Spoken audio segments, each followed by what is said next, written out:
Magandang araw po sa inyo, Sir Blair. At sa lahat po ng palaging sumusubaybay sa inyong YouTube channel. Ipinadala ko po ang kwentong ito dahil gusto ko ring magbahagi ng isang karanasang sa tingin ko ay may maidudulot na aral tulad ng mga natutunan ko mula sa lahat ng kababalaghang pinagdaanan ko. Alam kong may magdududa, may magtataas ng kilay, at may hindi maniniwala. Pero totoong nangyari ito sa akin at matagal namin itong iningatan ng tatay ko. Ipinakita ng mga pangyayaring ito na sa totoong buhay may mga taong ganid, mapanghusga at ayaw makinig kapag ang nagsasalita ay mababa sa tingin nila. Pero kahit ganun, gusto ko pa rin itong ibahagi. Umaasa akong may mapupulot kayong aral. Ako po si Joshua. At ito ang aking kwento. Kakagising ko lang ng umagang yon nang may marinig akong nagbabangayan sa sala namin. Narinig ko ang boses ng auntie at uncle ko na nakikipagtalo kay tatay. Hindi ko masyadong maintindihan nung una kung ano ang pinagtatalunan nila. Kaya lumapit ako sa may pinto ng kwarto at doon nakinig. Ilang beses na ba naming sinabi sa'yo? Pagkakataon na natin tong yumaman. Kaya pumayag ka na sa amin ni Chris. Bakit ba ang kulit nyo? Ayoko nga eh. Ano ba naman yan? Intindihin mo naman kami. Kailangan namin ng pera. At nandito sa lupa mo ang sagot sa mga problema namin. Maniwala ka, Lando. May nakabaong kayamanan sa lugar na ito. At sino naman nagsabi? Si Apo Cora. Siya ang nagsabi na may limpak-limpak na kayamanan dito. At naniwala naman kayo. Ilang beses ko bang sasabihin na sinungaling yun? Walang kayamanan dito. Hindi sinungaling yung tao, kuya. May mga napagtanungan na ako sa kabilang baryo na talagang maalam daw ang matandang yun sa treasure hunting. Hindi pa raw ito sumasablay. Sus! At talagang paniwalang-paniwala naman kayo. Ini-scam lang kayo nun eh. Paanong ini-scam? Wala naman tayong ibinibigay na pera doon. Wala na nga yung tao eh. Pagbibintangan mo pa. May nakapagsabi din sa akin na taga-kabilang baryo na ilang araw bumabalik yun para manghingi ng kung ano-ano. Hindi naman para sa kanya yung hinihingi niya, kuya eh. Inaalay niya naman yun para sa ritual at pagdadasal. Ganun lang talagang style nun. Maniwala ka namang hindi niya pinakikinabakan ng mga alay na yun. Ay nako, manloloko ang taong yun. Ako na nagsasabi. Huwag kayong naniniwala sa kwento-kwento lang. Grabe ka naman, Lando. Hindi mo na makilala yung matanda. Maayos naman siyang nakipag-usap sa amin. At hindi puro masama ang balita tungkol sa kanya. Sabi ko na sa'yo, may taga-ibang baryo na sinabihan niyang maghukay. At ngayon mayaman na. Kaya sige na, kuya. Pumayag ka na. Hindi. Hindi pa rin ako papayag. At yan na ang huling pasya ko. Hindi ko ipapagalaw ang lupa ng tatay at nanay. Yun! Sa wakas nadali mo din, kuya. Lupa ito ni tatay at nanay. Hindi sa'yo lang. Kaya kung ano man ang nasa lupa na ito, dapat lang na makinabang din kami. Nagpapatawa ka ba ha, Chris? Ang lupang ito ay ipinamana na sa akin. Oo, ipinamana sa ito ng mga magulang natin. Pero yung nakabaon dito, dapat hati tayo. Walang-wala na ba talaga kayong pera, ha? At pati tong kakapiranggot na lupa ko, ay gusto niyong sirain? Hindi naman namin sisirain eh. Huhukayin lang para makuha yung kayamanan. Hindi lang perang pinag-uusapan natin dito, kuya. Kundi magandang kinabukasan para sa ating lahat, para sa ating pamilya. At talagang nagbilang ka na ng sisiw kagad. Hoy, makinig ka, Chris, ha? walang kayamanan dito. Kung merong baul ng kayamanan dito, edi sana, matagal na yung alam, nilalanay at tatay. Ang bihira ka. Wala pa na ba doon si Apo Kore? Ano bang malay nila sa kayamanan? Si Apo Kora, hindi siya isang karaniwan tao. Isa siyang katutubo na may espesyal na kakayahan. May kapangyarihan siya. Kaya may mga bagay na nakikita siya na hindi kayang makita ng mga ordinaryong tao. Kaya nga itong si Kuya, ang hirap kausap Ako pa talaga ngayon ang mahirap kausap Iniingatan ko lang itong lupa. Lalo na, at sa akin inabili nito. Sus, wag ka na nga. Siguro, kaya ayaw mong ipagalaw tong lupa kasi gusto mo suluhin yung kayamanan. Ano sinabi mo, Chris? Wala akong planong ganyan, Ang sinasabi ko lang, ay ako ang tagapag-ingat at ako may pananagutan kung masisira ang lupa. Apaka-OA mo talaga. Wala namang masisira Ang sabi ng albularyo, mababaw lang daw yun. Kaya parang awa mo na kuya, pumayag ka na. Sige na naman. Subukan lang natin, kahit isang beses. Kung wala tayong mahukay, edi, tabunan na lang natin ulit yung hukay. Ganun lang kasimple yun. Manahimik ka. Sinabi lang hindi ako papayag kahit na ano pang sabihin nyo. Mabuti pa umalis na kayo. Tapos na ang usapang ito. Hindi kami aalis hanggat hindi ka papayag. Alam mo, ikaw lang ang kilala kong tao na ayaw yumaman. Ibinibigay na sa'yo, ayaw mo pa? Sa bagay, kontento ka na kasi. Sa hirap, kaya ka ganyan. Hindi totoo yan, Chris. Gusto ko ding makaahon, pero ayokong umasenso sa maling paraan. Mas mali ang tumanggi sa grasya. Pwedeng tumanggi kung galing sa masama o sa easy money, Chris. Hindi masarap gastahin ang perang hindi mo pinagpaguran. Baliw! Baliw ka na! Ano sabi mo? Sinong tinawag mong baliw ako? Sino pa ba? Ikaw lang naman talaga. Bawiin mo sinabi mo, Chris. Huwag mo akong ginaganyan. Bakit? Inaano ba kita?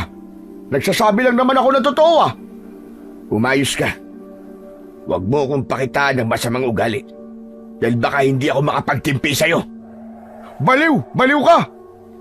Sobra ka na. Wala kang modo. Mas matanda ako sa'yo Dapat mo akong respetuhin bilang kuya mo. At bakit naman kita re-respetuhin, Ber?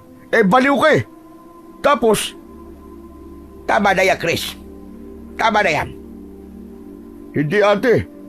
Matagal ko nang kinikimkim to Oras na para sabihin ko sa kanya lahat ng sama ng loob ko. Hindi, tama na. Halika na. Umuwi na tayo.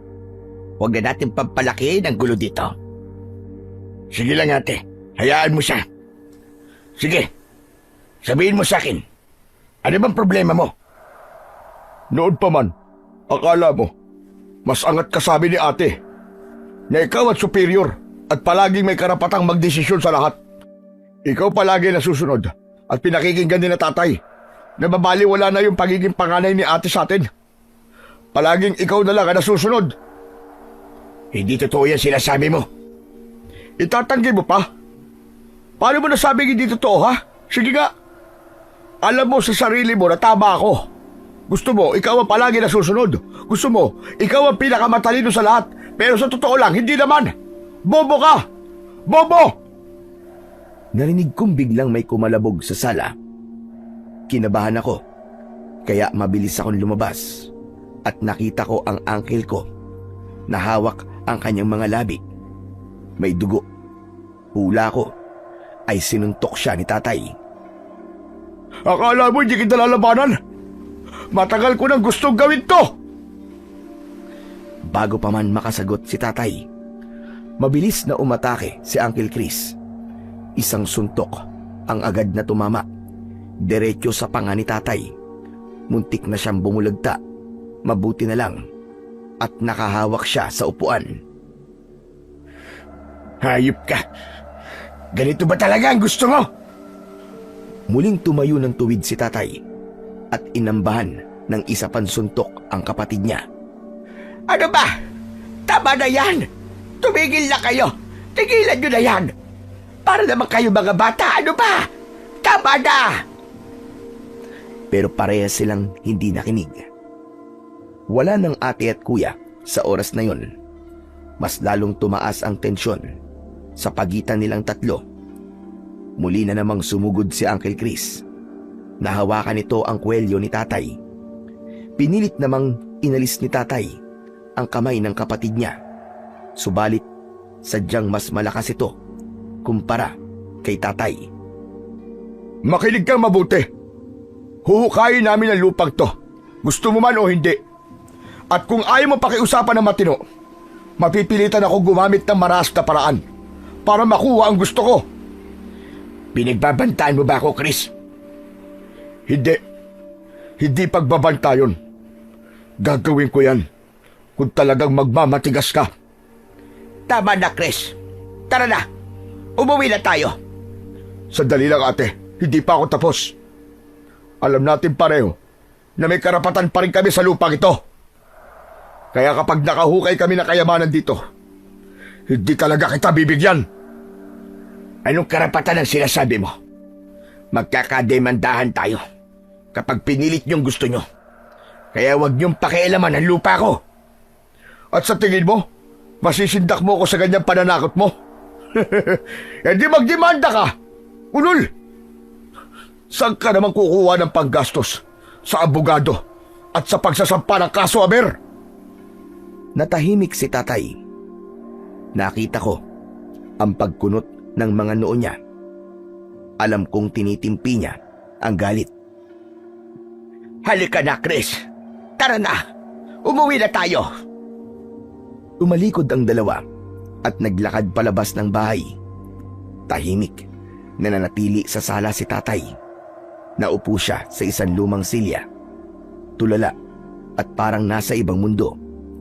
Napansin ko na may kaunting luha ang pumatak sa mga mata niya. Tapos ay narinig ko ang mabigat na paghinga niya habang nakahawak sa kanyang panga. Nagdesisyon akong lapitan siya. Tay, ayos lang po ba kayo? Oo, anak. Ayos lang ako. Gusto niyo po ba ng tubig? Ikukuha po kita, tay. Wag na, anak. Salamat na lang. Ayos lang talaga ako. Wala kang dapat na ipag-alala. Tay, bakit niyo po hinayaang saktan kanya? Natahimik si tatay at di niya nasagot ang aking tanong. Sa sandaling yon ay wala akong nagawa kundi ang titigan siya. Malungkot ang mukha niya at tila kay lalim ng iniisip.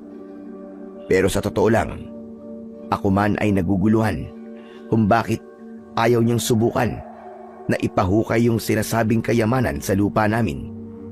Pero ang lote na yon ay totoo din namang ipinamana na sa kanya. Kaya hindi ko siya mapipilit kung sakaling hindi na magbabago pa ang pasya niya. Ayos lang naman. Maski saktan niya ako. Yung pisikal na sakit, mga ilang oras mawawala rin yun. Yung mga sugat gagaling. Pero alam mo ba kung ano ang pinakamasakit sa lahat ng to? Yung wala silang respeto sa pag-aari ko. Pero tay, bakit niyo po sila kinukontra? Sa palagay ko naman po may punto sila eh. Paano nga po kung may kayamanan po dito? Kahit pa may kayamanan dito, Joshua, hindi ako papayag na ukahin nila ang lupa ko. Alam mo, matagal na silang ganyan. Suga pa sa pera. Yung mga mana nilang mga lupa, ayun, ibinenta nila at nilustay lang sa sugal at luho. Saka walang pakialam sa akin yung dalawa na yun. Kapag pinagbigyan ko sila, aalis lang yung mga yun. Kaya may makuha o wala. Naku, maniwala ka sa akin, Joshua. Sa bagay, tayo nga naman po ang kawawa tay kapag ganun sila. Tsak na masisira itong bahay natin kapag hinukay ang lupa. Yun na nga eh. Dito sa mismong sala natin, yung sinasabi nila na paghuhukayan ng kayamanan. Sino ba naman tao ang papayag sa ganun? Grabe sila tay, no? Pera lang talaga ang mahalaga sa kanila. Sinabi mo pa, na hindi talaga nila inisip kung anong mangyayari sa atin. Pero alam mo, may nararamdaman talaga ako sa bahay na to eh. Ano po yun? Para bang may bantay. Kaya nga ayokong galawin. Bantay? Ano pong klaseng bantay? Basta anak, mahirap ipaliwanag eh. Hindi ko muna ididetalye. Hindi pa sa ngayon. Kayo po ang bahala, tay. Kung ayaw niyo pa pong ikwento eh. Pero tay, meron po akong itatanong. Ano yun anak? Kapatid niyo po ba talaga sila? Para kasing malayo po ang ugali nila sa inyo eh. Dahan-dahang umangat ang tingin ni tatay sa akin. Napansin ko ang bahagya niyang paglunok. Ano bang klaseng tanong yan anak? Tumayo siya bigla na para bang ayaw niya nang ituloy ang aming usapan. Naglakad siya papuntang kusina at kinuha ang anumang mahawakan sa mesa. Halika na nga, kumain na tayo. Alam kong iniiwasan niya ang tanong ko. Pero hindi na ako nagsalita pa. Sumunod na lang ako. Tahimik kaming kumain. Paminsan-minsan ay napapasulyap ako sa kanya. Malungkot ang kanyang mga mata at hindi mapakali. Sa ganong pagkakataon talaga, naaawa ako sa kanya. Nahihiling ko minsan na sana, balang araw, ibigay na rin ang swerte sa amin para hindi na siya nalulungkot. Samantala, pagkatapos ng aming agahan, nagpaalam na siya sa akin. Aalis na ako, Joshua anak. Ikaw na ang bahala dito ah. Kailangan maaga sa pili. Sayang naman kung masingitan na naman ako ng mga loko-lokong tricycle driver. Ako na ang bibili ng lutong ulam mamaya para sa tanghalian. Sige po tay. Ako na lang po magsasaing. Ingat po kayo ah. Salamat anak. Kinuha na niya ang tsinelas niya at isinuot. Pinanood ko siyang palabas. Ilang sandali pa ay narinig ko ang pag-andar ng tricycle niya. Pero habang papalayo ang sasakyan niya, napansin ko si tatay. Wala siyang ulo. Hindi ko na siya matawag at mapabalik. Tuluyan na siyang nawala sa kanto. Gayunpaman, hinayaan ko na lang ang nangyari. Kinuha ko ang walis at sinimulan ang paglilinis ng bakuran. Ganito ang takbo ng umaga ko. Tuwing umaalis ang tatay ko. Si tatay lang ang nagtatrabaho at ako ay sa bahay lang. Isa kong PWD. Pilay ang kaliwa kong binti at pilantod akong maglakad. Si tatay ang naghahanap buhay sa amin. Gawa ng hindi naman ako matanggap-tanggap sa trabahong ina-applyan ko. Sinubukan kong mag-apply maraming beses na pero walang tumatanggap sa akin dahil nga sa aking kapansanan. Huling apply ko ay sa pinakamayamang pamilya dito sa baryo. Hindi ako natanggap ni hindi ko nga nakausap yung may-ari dahil sa katiwala pa lang nausgahan na ako. Tinignan lang ako nito mula ulo hanggang paa at saka pinagtawanan. Tapos sinabi na hindi ako tanggap. Nakakalungkot na may mga ganong klase ng tao na hindi ko pa man naipapakita kung paano ako magtrabaho. Tumanggi na sila kagad. Kaya naman, sabi ni tatay, hayaan ko na raw. Manatili na lamang ako sa bahay. Sinunod ko siya pero hindi ako natatahimik kapag nakaupo lang at walang ginagawa. Kaya naman sa bakuran, nagtanim ako ng mga halamang namumulaklak at mga halamang gamot. Mga gulay naman sa likod ng aming bahay. Tahimik ang naging maghapon. Subalit nang magsasaing na sana ako para sa hapunan, biglang dumating si Uncle Chris. Bumungad itong hingal, pawisan at halatang kabado. Joshua, ang tatay mo na aksidente. Isinugod sa ospital. Ano? Paano po na aksidente? Maingat po na driver si tatay ah. Imposible yun. Anong imposible? Posible yun. Aksidente nga, di ba? Oo nga, pero Huwag ka na magpero-pero dyan. Magbihis ka na at punta na natin ang tatay mo. Sumabay ka na sa akin, bilisan mo! Mabilis akong nagbihis. Paglabas ko, naglakad ako papunta sa motor niya at sumakay. Pagdating namin sa ospital, tinuro ng nurse ang kwarto. Nang buksan namin ang pinto, nakita namin si tatay. Gising, madungis at maraming benda sa katawan. Madami din siyang mga sugat. Tay! Tay, ano pong nangyari? Konting disgrasya lang ito, anak. Konti! Konti pa ba sa inyo yung mga bukol at sugat na nasa katawan nyo? Huwag ka nang mag-alala. Ayos lang ako, anak. Mabuti naman po at ayos lang kayo. Tay, bakit po ba kayo bumangga? Ano po nangyari? Ano kasi? Parang nawalan ng preno. Pagdating ko sa pababang kalsada, ayaw nang kumapit. Yun, nagdire-diretso ako at bumangga sa sinusundan kong sasakyan. Wala eh. Hindi ko na nakontrol eh. Pero tay, bakit po nagkaganon? Di ba palagi niyo naman pong chine-check yun? Paano di niyo po nakita na may sira pala? Nagmamadali ako kasi kaninang umaga. Kaya hindi ko na naharap. Ayos pa naman yung takbo nito hanggang nung tanghali. Nagkaaberya na lang nung hapon. Baka naman doon na talaga bumigay nung hapon na. Hindi na ako nasagot ni tatay. Napansin niya si Uncle Chris na nasa likod ko at di umiimik. Oh Chris, nandito ka pala. Hindi kagad kita napansin. Oo kuya. Nung nalaman ko na aksidente ka, sinundo ko na kagad tong anak mo para mapuntahan kita dito. Aba, himala ah. Ngayon mo lang yata ako pinagbalasakitan ng ganyan. Sus, kuya naman. Siyempre pamilya tayo. Sino pa ba magdadamayan kundi tayo lang din? Salamat Chris kung ganun. Umayos ng tayo si Uncle Chris. Nagkamot pa ng batok na parabang naiilang. Kuya, kumusta ka naman? Siya nga pala yung tricycle mo kuya. Mukhang di mo na mapapakinabangan. Wasak yung harap eh. Nako, malas talaga. Paano nang hanap buhay ko niyan? Baka naman, say na to kuya. Alam mo na, para naman pagbigyan mo na kami. Kapag nakuha na natin ang kayamanan, hindi mo na kailangan mamasada, di ba? Biglang napatingin si tatay.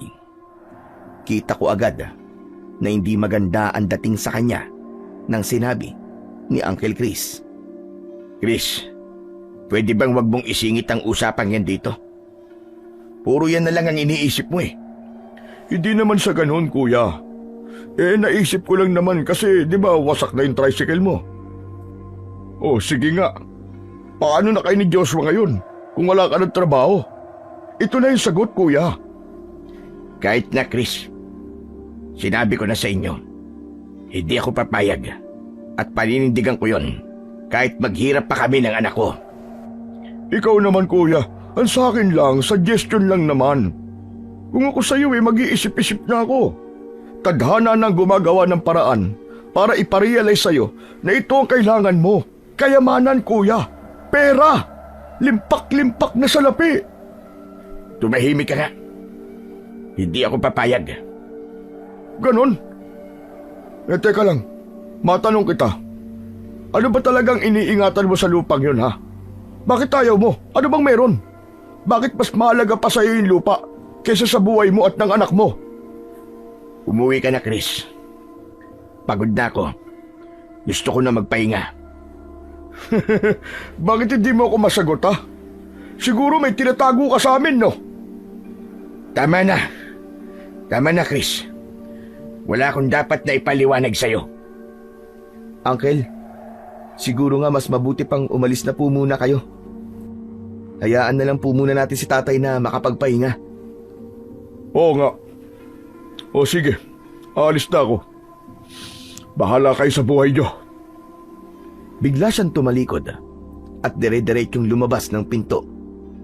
Naiwan kaming dalawa ni tatay.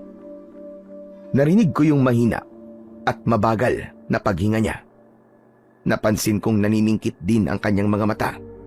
Iba rin ang kulay ng mukha niya. bigla siyang namutla. Maya-maya pa ay narinig ko na bigla siyang napaungol. Para bang nasasaktan. Napahawak siya sa ulo. Madiin. Tapos bigla na lang siyang nagsuka ng dugo. Hindi ko inaasahan yon. Para akong nabuhusan ng malamig na tubig. Hanggang sa nagpanik na ako. Tay! Ano po nangyayari sa inyo? Diyos ko, ang tatay ko! Nurse! Nurse, tulungan niyo po kami, nurse! Ang tatay ko, nurse! Mabilis na lumapit ang mga staff ng ospital. May mga dalang emergency kit. Kaagad siyang sinuri. Makalipas ang ilang minuto, sinabi nila sa akin na kailangang mailipat si tatay sa ICU. Kailangan ng mas malalim na monitoring. Agad nilang inasikaso si tatay at nang maipasok na siya sa ICU, hindi na ako pinapasok. Wala akong nagawa kundi maghintay sa labas. Maglakad, paikot-ikot sa pasilyo, habang ang mga kamay ko nanginginig sa takot at kaba. Hindi patiyak kung ano ang sanhi ng pagsusuka niya ng dugo at pagkawala niya ng malay.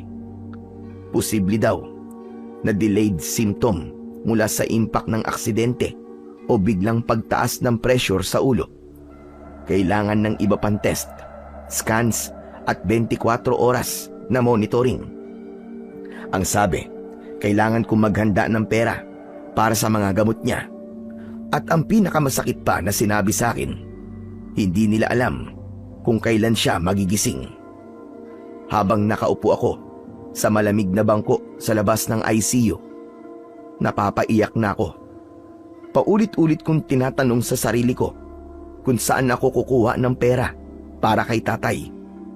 Pagkalipas ng ilang oras na paghihintay, nilapitan ako ng nurse at sinabi sa akin na pwede naman daw akong umuwi muna at siya na lang ang bahala sa tatay ko.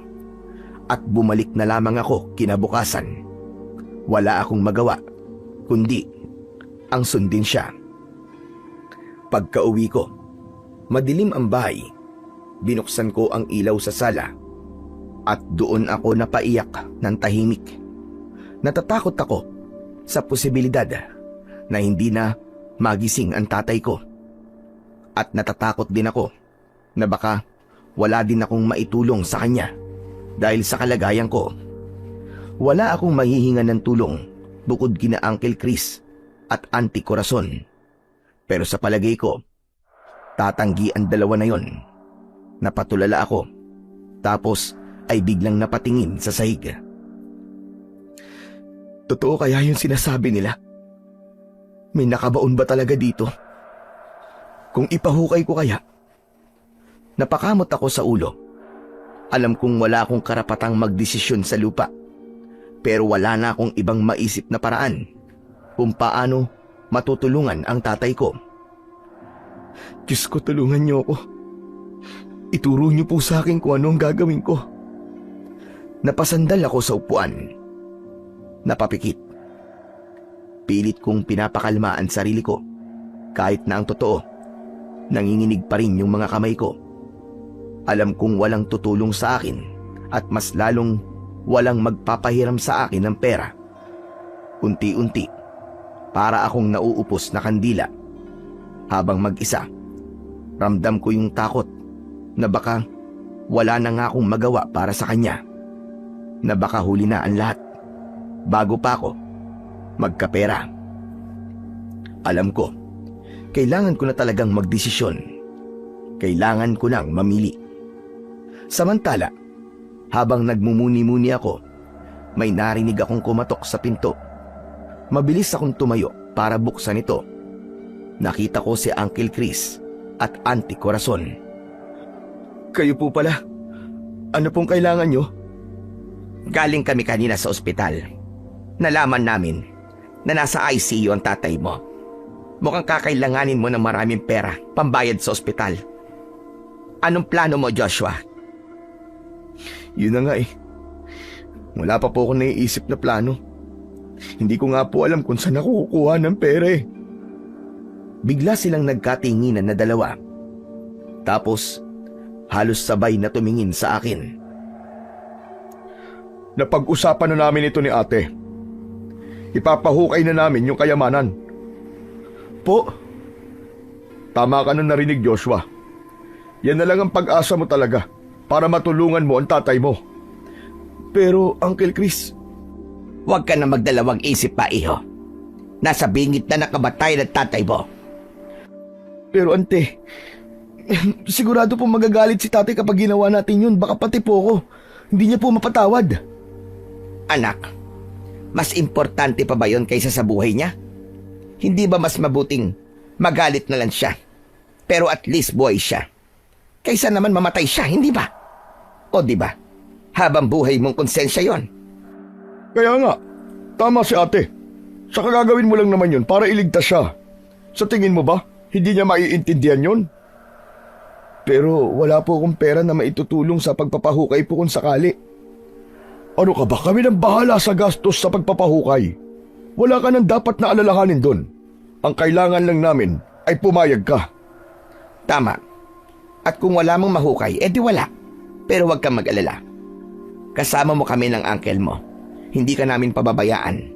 Hahanap tayo ng tulong. Kung yun lang naman po ang gagawin natin, di humingi na lang po tayo ng tulong. Anak, matatagal lang pa yun. Maraming proseso. Sa kabuhay ang pinag-uusapan natin dito. Kailangan ka ng tatay mo. Hindi ka magiging masamang anak nang dahil lang dito. Hindi ko mapigilan ang luha ko. Dahan-dahan na itong pumatak. Kung ito lang po ang paraan, sige. Bahala na po kayo. Gawin niyo na po. Yung mga mukha nila ng oras na yon, parang hindi makapaniwala. Pareho silang sabay ng ngumiti. Salamat, Joshua. Promise, hindi mo to pagsisisihan. O siya, mabuti pa'y tara na. Chris, maghahanap na tayo ng tao na pwedeng magtrabaho dito bukas para masimulan na kagad ang paghuhukay. Tumayo na sila at tumungo sa may pinto.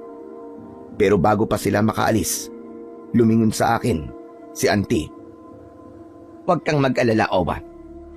Kapag nabawas sa mga gastos sa pagpapahukay, mas malaking porsyento ang ibibigay namin sa tatay mo para makatulog din kami sa gastusin yung mag-ama sa ospital. Kaming bahala sa inyo. Sige po, Auntie. Salamat po. O siya, sige. Magpahinga ka na. Tumalikod na sila at lumabas. Nang wala na sila, doon ko naramdaman na parang may mali. Mabigat ang loob ko. Hindi ako mapakali. Pero ang nasabi ko ay nasabi ko na at alam kong hindi ko na mababawi yon. Isa na lang ang hiling ko sa pagkakataon na yon. Sana maging maayos ang lahat. Maya-maya pa, bigla na akong inantok. Pumasok na ako sa kwarto ko at natulog. Kinabukasan, maaga pa lang ay naramdaman kong nag-vibrate ang cellphone ko. Pagtingin ko, galing ito sa ospital. Bigla akong napangiti nang mabasa ang mensahe ng nurse na may magandang balita tungkol sa tatay ko. May malay na daw siya at nakakausap na. Isang himalayon, sabi ko. Kaya naman agad akong naghanda. Naligo, nagbihis para maaga akong makadalaw at makita ang tatay ko. Ilang sandali pa, palabas na sana ako nang may marinig akong sasakyan na huminto sa harap ng bahay. Binuksan ko ang pintuan at nakita ko sina Uncle Chris at Auntie Corazon na may kasama silang dalawang lalaki na may hawak ng pala at pangbungkal. Oh Diyos, ba't ang aga mo naman yatang nakagayak? Pupunta ka ba ng ospital? Opo, Uncle. May text po kasi ako na-receive. Ang sabi po, gising na daw po si tatay. Pupuntahan ko lang po siya saglit. Aba, ganun ba? O sige, mag-iingat ka. Salamat po. Pero Uncle, baka po pwedeng makiusap na huwag niyo po munang ituloy ngayong araw ang paghuhukay. Kakausapin ko po muna si tatay. Ano? Abay, hindi pwede, Joshua. Nandito na yung mga maghuhukay, oh. Sayang naman yung araw nila kung di matutuloy ang trabaho. Kaya nga, at saka pumayag ka na kagabi, di ba? Ngayong araw lang naman po, Uncle. Importante po na makausap ko muna si tatay. Basta, ako na pong bahala na magkumbinsi po sa kanya. Tumahimik silang pareho. Kita ko sa mukha nilang hindi nila nagustuhan ang sinabi ko. Napabuntong hininga na lang si Auntie Corazon. Tapos napakamot naman sa ulo si Uncle Chris. Hay nako, sige na ka. Pero kumbinsihin mo mabuti ang tatay mo, ha? Kasi kakahiya naman sa mga kasama namin. Naabala na sila. Opo, pasensya na po talaga kayo. Nagpaalam na ako sa kanila ng maayos. Naglakad hanggang sa makarating ako sa kalsada. Sakto namang may tricycle na padaan.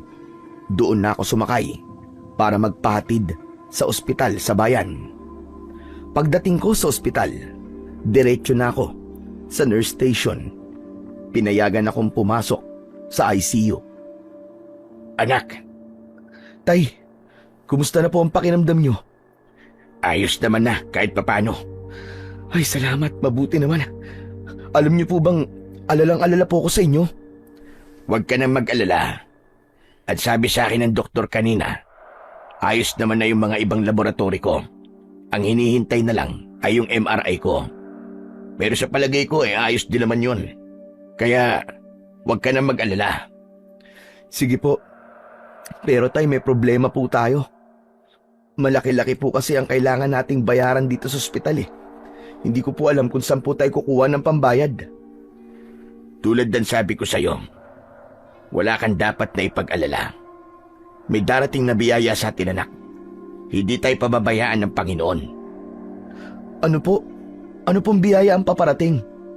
Basta, Sigurado po ba yan, tay? Kasi nag-usap na po kami ng mga kapatid nyo at napag-usapan po namin na hukayin na po yung kayamanan para may magamit po sa pagpapagamot nyo. ano ka mo? Hindi pwede, anak. Hindi pwedeng ipahukay yun. Bakit po? Bakit po ayaw nyo? Hindi kagad nakasagot si tatay. Nakatitig lang ito sa akin na para bang malalim ang kanyang iniisip. Maya-maya ay hinawakan niya ang kamay ko ng maigpit. May dahilan, anak, kung bakit ayaw kong ipagalaw ang lupang yon. Ano po? May sumpa ang paghuhukay sa kayamanan. Ho? May sumpa? Kung ganun, totoo nga pong may kayamanan sa lupa natin, ganun ho ba? Tama ka, anak. Matagal ko nang alaman tungkol doon. Sinabi na sa akin noon ng tatay. Kaya hindi niya ipinahukay yon dahil sa sumpa. Hindi pwedeng pakialaman yun nang walang basbas ng tagabantay. Ano pong tagabantay? Isang kaluluwa na ang trabaho hanggang ngayon ay bantayan yung nakabaon na yaman. Hindi siya matahimik. Paano niyo po nalaman na hindi po siya matahimik? Dahil palagi ko siyang nararamdaman, anak. At minsan nakita ko siya. Maniwala ka man o sa hindi, anak. Kaya naniniwala ko sa sinabi ni tatay. Baka may kapalit kapag pinakialaman natin yung kayamanan. Pero bakit ngayon niyo lang po ito sinasabi sa akin? Dahil hindi ko alam kung kakayanin ba ang katotohanan ito o hindi. Bata ka pa. Hindi mo tulubos na mauunawaan. Tay, hindi na po ako bata, binata na po ako. Kaya ko na pong umintindi. Oo nga. Pero ayoko lang na matakot ka. Ganun ho ba? Pero hindi naman po ako matatakot eh. Pilay lang ako, pero hindi naman ako duwag. Patawarin mo ako, anak. Sana intindihin mo na lang ako. Pinoprotektahan lang kita. Pero bakit po kila auntie? Bakit hindi niyo po sinabi sa kanila? Bakit ayaw niyo pong ipaliwanag sa kanila ng mabuti? Sa tingin mo ba, paniniwalaan ako ng mga yun? Basta usaping pera, wala silang pakikinggan kung hindi pabor sa kanila. Eh tay, ano pong gagawin ko? Ang sabi ko pa naman po sa kanila eh, ako na po ang bahalang kumumbinsi sa inyo. Dapat hindi ka talaga pumayag, anak. Sa kung magagalit sa atin ang bantay. Sige na, umuwi ka na. Sabihin mo sa kanila ang sinabi ko sa'yo. Maraming mamamatay, anak. Yun ang sabi ni tatay nun. Kaya huwag mong hayaan na ituloy nila ang plano nila. Ako nang nakikiusap sa'yo. Sige po tay, uuwi na po ako. Bilisan mo, anak. Hindi maganda ang pakiramdam ko tungkol sa dalawang yon. Baka mamaya may masama nang nangyayari. Kaagad akong tumayo.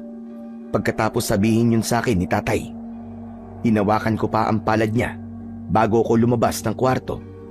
Mabilis ang tibok ng puso ko habang naglalakad ako sa hallway at panay ang dasal na sana wala pang ginagawa ang mga kapatid ni tatay. Paglabas ko ng ospital, agad akong sumakay sa isang tricycle. Sinabi ko na lang sa driver na bilisan niya dahil may emergency sa bahay. Pagkalipas ng ilang minuto, nasa baryo na kami. At nang huminto ito sa tapat ng bahay namin, agad kong nakita ang mga gamit namin na nakakalat na sa bakuran. Nakita ko si Auntie Corazon na nasa pintuan, nakapamewang at panay ang sigaw. Agad kong binayaran ang driver at bumaba na ako ng sasakyan. Auntie, ano to? Ano pong ginawa nyo? Bakit nagukay na kayo? Abay, natural. Hukay na kami. Wala nga namang hintayin ka pa. Sayang ang araw. Pero auntie, Ano bang pinipero-pero mo? Di ba, bago ka naman umalis, ay sinabi mong ikaw na ang bahala sa tatay mo? kaya nga po, pero hindi ko naman sinabi na pinayagan ko na kayong magukay. At sabi ko po, hintayin nyo ako. Hindi po pumayag si tatay eh. Wala ka na magagawa. Naumpisa na eh. Wala nang atrasan to. Hindi nyo po naiintindihan eh. Kaya ayaw pong ipahukay ni tatay yan kasi may sumpa. May sumpa ang kayamanang nakabaon dyan. Anong sabi ba? May kayamanan nga talagang nakabaon dito. Opo, sabi po ni tatay sa akin.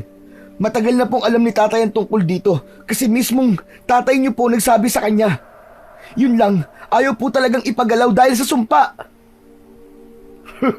Sabi ko na sa'yo, ate. Totoo yung sinabi ni Apo Kore. Sa wakas, magiging mayaman na tayo. Magiging mayaman na tayo! Hindi po, nagkakamali po kayo. Hindi nyo basta-basta makukuha yun kung walang basbas ang tagabantay. Bagkus, maaaring maisumpa pa ang buong pamilya natin. Ang sabi po ni tatay may kapalit. May mamamatay. May mamamatay? Kalokohan yan. Yan talagang tatay mo. Wala na sa katinuan kung ano-ano ang sinasabi. Chris, manahimik ka na nga muna. Agad na tumahimik si Uncle Chris. Mariin ang tingin ni Auntie sa kanyang kapatid bago muling humarap sa akin. Sinabi talaga ng tatay mo na may sumpa ito? Seryoso ba yan?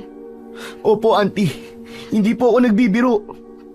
Sorry ha, pero hindi ako naniniwala sa mga ganyang kwento. Pero yung sinabi mo na may kayamanan dito, yon, naniniwala ako doon. Auntie, maniwala kayo sa akin, please. Itigil niyo na po to. Tama na. Huwag niyo na pong ituloy. Hinawakan ko siya sa braso. Pero iwinaksi niya ang mga kamay ko at saka matalim na tumingin sa akin. Pwede bang lumayo ka at huwag kang makialam dito? Alam mo, kung totoo man na may mamamatay dahil sa sumpa, yung tatay mo yon at hindi kami. Ano? Paano niyo po nasasabi yan sa tatay ko? Alam mo kasi, iho, maniniwala lang ako na may sumpa nga ito kung unang mamamatay ang tatay mo. Ang sama mo, Auntie. Bakit kayo ganyan sa tatay ko? Bakit? Magsusumbong ka? Oo, sasabihin ko sa kanya lahat ng ginawa niyo dito. At ano naman ang kayang gawin ng tatay mo, ha? Wala na siyang silbi. Bago pa siya makapagreklamo, tapos na kami dito. Nakuha na namin yung kayamanan na yon. Hindi niyo makukuha yon dahil may nakabantay. Ano ba yon? Aswang, tikbalang, engkanto, kaluluwang ligaw. Sa tingin mo matatakot kami? Sa kwento mo? Bahala kayo kung ayaw niyo maniwala. Pero ngayon nandito na ako. Dapat niyong itigil yan dahil kung hindi, magrereklamo talaga ako sa barangay. Isusumbong ko kayo kay Kapitan. Di magsumbong ka. Mas lalo namang hindi kami natatakot, ano? Alam mo kung bakit? Bakit? Chris, wag. Tama na yan. Wag mo nang patulan. Hindi ko naman talaga papatulan tong kutong lupa na to eh. Pero gusto ko lang sampalin ang katotohanan para magising. Anong katotohanan ang pinagsasasabi mo? Na wala naman talaga kayong karapatan sa lupa na to. Anong sinasabi mong walang karapatan? Eh kay tatay ipinamana tong lupa. Nasa kanya ang titulo ng lupang to. Binigay daw ni Lolo. Oo, totoo naman sa kanya ibinigay ang mga dokumento. Pero alam mo bang, papel lang naman ang pinanghahawakan niya. Ano bang pinagsasasabi mo? Kung may sasabihin ka, sabihin mo lang ng diretso. Huwag mo na akong paikot-ikutin. Gusto mo ba talagang malaman? Oo! Sabihin mo na kung sasabihin mo! Galit ka na niyan? Bastos ka! Bakit mo ako sinisigawan? Alam mo, parehas na parehas talaga kayo ng ugali ng kapatid kong ampon eh. Pareho kayong baliw! Anong sabi mo? Nagulat ka ba? Totoo ang sinabi ko. Ampun lang naman ang tatay mo eh. Kaya kung tutusin, wala siyang dapat karapatan sa anumang pagmamay-ari ng mga magulang namin ni ate. Tama si Chris. Papeles lamang ang meron sa kanya. Pero kami ang tunay na kadugo. Kami ang tunay na mga anak. Para akong binuhusan ng malamig na tubig. Hindi ko kagad naintindihan kung tama ba ang narinig ko o guni-guni lang. Para bang bigla ako nahilo. Natulala ako sa kanila. Bigla ding bumigat ang loob ko. Ampon? Bakit? Bakit hindi sinabi sa akin to ni tatay? Bakit ganito? Sa pagkakataong yon, hindi ko alam kung ano ang dapat kong sabihin. Gusto kong sumigaw. Gusto kong tanungin sila kung bakit sinasabi nila ito sa akin sa ganung paraan, sa ganung sitwasyon. Pero wala. Naduwag ako bigla. Kaya huwag ka nang makialam ha. Kung sakaling magreklamo man tatay mo, edi magdemanda siya. Haharapin ko. Haharapin namin siya bilang mga tunay na anak ng mga magulang namin. Naiintindihan mo? Wala na nga akong nasabi. Wala na din akong nagawa nang muling utusan ni Auntie Corazon yung mga trabahador niya na ipagpatuloy na ang paghukay. Napaatras ako at napaupo na lang sa upuan na nasa labas. Tapos ay natulala doon. Ilang minuto ang lumipas. Bigla silang nagkagulo.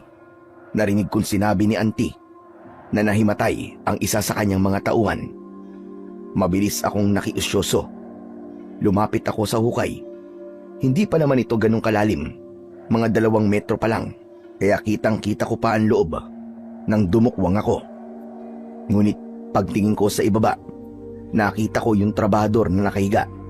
Pero habang pinagmamasdan ko siya, may kung anong hindi tama sa itsura niya. Kanina lang ang alam ko, payat na lalaki ito, naka-t-shirt at lumang pantalon ito. Pero ngayon iba na. Yung balat niya mistiso. Yung buhok niya maayos at parang nakapumada. Yung damit niya nagbago din. Hindi ko alam kung paano nangyari, pero para siyang naka-uniforme na pangkawal. Totoong uniforme ng isang kawal na Kastila na sa libro o sa mga pelikula ko lang nakikita. Para siyang isang lumang tao, isang sundalong Kastila o isang general noong panahon ng pananakop. Labis akong kinilabutan nang makita yon. Pero mas lalong tumindi nang makita mismo ng mga mata ko yung pagdilat ng kanyang mga mata. Dumiretso ang tingin niya sa akin. Matalim, galit na galit.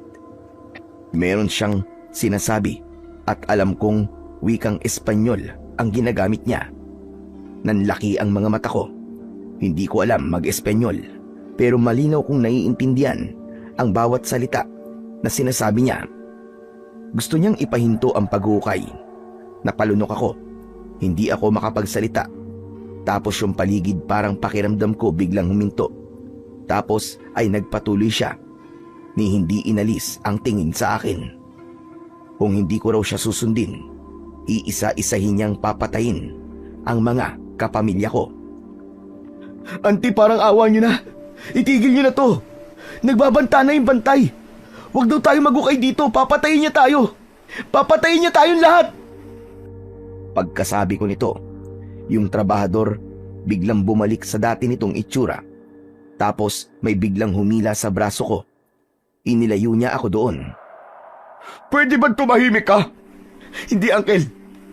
Hindi mo ako naiintindihan eh. Nakita ko mismo yung bantay sumanib dun sa lalaki. Sinabi niya sa akin, itigil niyo na daw ang pag-uukay. Tumigil ka na, Joshua! Nagsasabi po ako ng totoo. Paniwalaan niyo ako. Nakita ko talaga siya. Wala akong pakialam sa mga pinagsasasabi mo. Manahimik ka na lang kung ayaw mo masaktan. Habang kinakastigo ako ni Uncle Chris, nakita kong umahon na sa hukay yung dalawang trabador at narinig kong nagpapaalam sila kay auntie. Ang sabi nila, hindi na muna nila ipagpapatuloy ang paghukay dahil nahihilo ang kasama niya at masama ang pakiramdam. Wala silang nagawa. Pinayagan nila ang dalawa. Pagkaalis ng mga ito, napatingin ang dalawa sa akin. Nakaangat ang kilay ni auntie. Sayang naman. Konti na lang eh. Wala kayong dapat na panghinayangan, ante. Buhay ang kapalit ng yamang makukuha nyo. Ayaw niyang ibigay. Ayaw niyang ibigay sa inyo yung binabantayan niya. Ayaw niyang ibigay sa amin? Aba, bakit naman? Hindi ko alam, ante. Basta tama na po. Tama na, ante. Huwag mo siyang pakinggan, ate. Nag-a-addict na yata yan eh. Hoy, ikaw, Joshua. Totoo ba ang sinasabi ng uncle mo? Hindi po, auntie. Hindi po ako adik. Mabuti naman kung ganon. Pero makinig ka, ha? Hindi na namin pwedeng ihinto ang pag-uukay. Tulad mo, malaki din ang pangangailangan namin. Sana maintindihan mo. Kung di kami makikinig sa inyo ng tatay mo. Pero, auntie, tumahimik ka na nga. Kanina pa ako napipikon sa'yo eh. Peste talaga kayong mag-ama sa buhay namin. Puro kamalasan ang dala nyo. Tumahimik ako. Masama ang loob ko sa kanilang dalawa. Pero hindi na ako nagsalita para matapos na. Nang matapos silang manermon, umalis na rin sila ng kusa. Pero bago sila makalayo, may tinig akong narinig. Yung bantay. Ang sabi niya, kung itutuloy kinabukasan, mas malala pa ang mangyayari. Samantala, nang dumilim na, ay pumasok na ako ng bahay. Dahil malamig at mamog, naisipan kong silipin kung posible bang tulugan ang aking kwarto. Pagpasok ko, nakita kong sira ang pintuan ng silid, pero ayos lang kasi yung hukay ay nasa ilalim lang naman. Nang matapat ako sa hukay, nalungkot ako. Noon, marami akong tanong habang nakatitig sa pagtatalo ng magkakapatid. Palagi kong iniisip kung bakit ayaw ni tatay. Pero ngayong nakikita ko yung hukay, nasabi ko na tama pala siya. Kami ang maaargabyado kapag pinayagan namin sila. Tumayo ako sandali sa tapat ng hukay at doon nanalangin na sana makinig ang auntie at uncle ko sa babala, na sana ay hindi na sila lamunin ng kasakiman. Makalipas ang ilang sandali, pumasok na din ako sa aking silid. Pero hindi pa man nagtatagal, may bigla akong narinig na umiiyak. Bumangon ako at tinignan ko kung sino ito. Natanaw ko yung sa may sala. Nakita ko yung kaluluwa ng Kastila na nakadukwang sa hukay, umiiyak at parang nanghihingi ng awa.